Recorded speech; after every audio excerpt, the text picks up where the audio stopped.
Die ANC het tot dusver nog 'n uiters vyandige houding teenoor die VSA ingeslaan, wat baie skade vir hierdie land kan lei.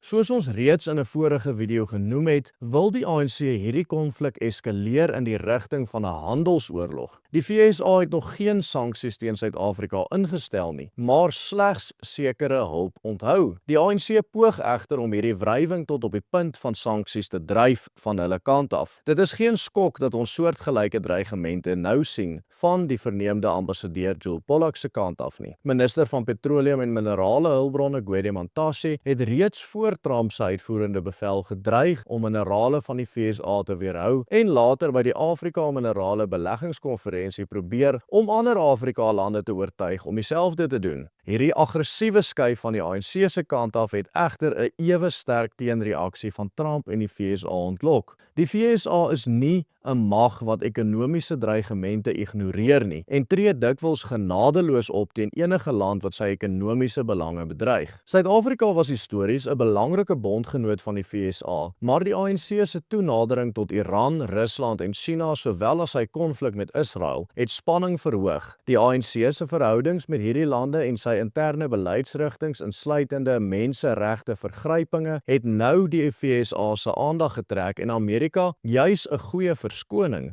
binne die konteks van sy openbare verhoudinge gegee om sanksies teen die ANC en Suid-Afrika in te stel. Wat presies dink die ANC gaan hy hiermee bereik? Dit is soos 'n liggewig amateurbokser wat nou sy staal wil toets teen 'n wêreldkampioen swaargewig. Gaan kyk gerus die volle video op my YouTube kanaal.